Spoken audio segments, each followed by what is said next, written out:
All right, let's talk Oklahoma Sooners here. Look, this is a Sooners program, as everyone knows, transferring to the SEC. They've done a really solid job over the past couple seasons under Venables in the recruiting game. They're getting a lot of solid applause in the media for everything they've done. But when you really dive into the numbers, it's a remarkable job with Oklahoma and their staff in terms of how efficient they've been, in terms of the dollars they spend to get the quality of recruit. So I dug into the numbers and I looked at the top programs in the SEC and I compared the recruiting score for the 2024 class, because that's the last completed class, versus every dollar spent in terms of funding for NIL. Let's pull up this chart here highlighting it. So the schools I selected were Texas, LSU, Texas A&M, Georgia, Oklahoma, and Alabama.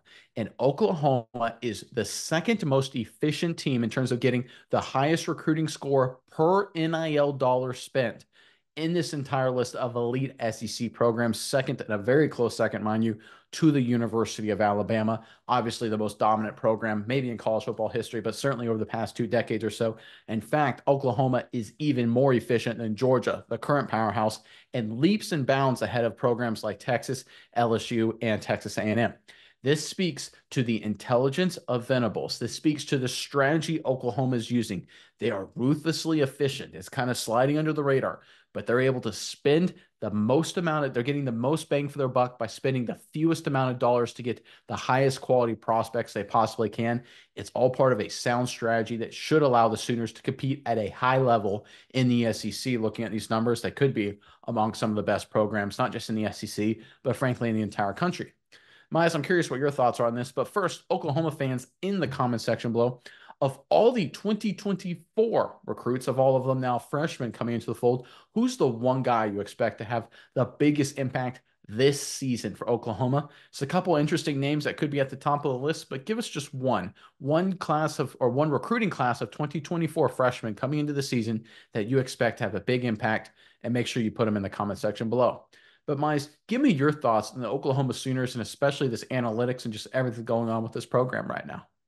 Yeah, Nick. First of all, we could talk about what Coach Venables has done, and I think that's great. I think we're seeing this, team, his plan, really starting to come together. And I think that's very important to what is going on here at Oklahoma, and that's probably why they've been so efficient in the money they've spent versus the recruits they've got, all that kind of stuff twined together. But I think there's another reason as well, and that's because Oklahoma has focused so much on things other teams have not focused on. And that has a lot to do with the front office, so to speak, of this football team. They hired a new general manager in Curtis Lofton, a general manager of football.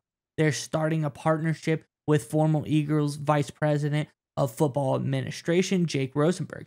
On top of that, in this recruiting department, recently, this is of this last month, they have hired roles as far as assistant general manager, director of recruiting and strategy, coordinator of on-campus recruiting, coordinator of recruiting operations. All of these things have led to Oklahoma really just upping the way that they do things, whether it's use of the NIL efficiently, use of their recruiting strategies and tools that they go through.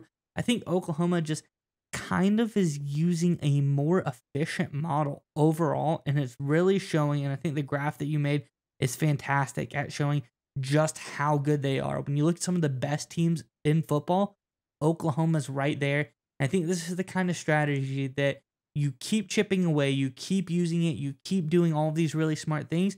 Eventually, we're not going to be saying, well, Oklahoma's up there with some of the best teams in football. We're going to say Oklahoma is one of the best teams in football. I think that's just a short amount of time away if they keep going in the direction that they are. And here's the other important factor when it comes to raising money, whether through NIL collectives or boosters or whatever, this kind of analytics, this kind of efficiency, that encourages donors to give more money because they know they'll get a bang for the buck. Because right now, Oklahoma, in terms of NIL collective funding, isn't even in the top 10 in college football, right? And despite that, they finished with the eighth best recruiting class in 2024, according to 24/7 Sports. So they are incredibly efficient. They get the most bang for their buck. That means when and if, but I say when, more money comes in from donors, more money comes in from NIL. This is a team that will recruit on raw success alone with the likes of Georgia, with the likes of Alabama, because they're already as efficient as they are. All the Oklahoma has to do now is equalize in terms of raw funding. If they do that, based on the data, they will be just as talented as Alabama and Georgia. I'm going to say that again. With a little bit more funding, which we know is out there, Oklahoma should be just as talented as the two most dominant teams in college football over the past 2 decades. This is an under the radar story circulating the SEC right now. As these dollars come in, as Venables builds more momentum, this is a Sooners program that will find itself not just talented, not just very talented, but elite level talent out of Norman. This is a great sign for the future of the Sooners.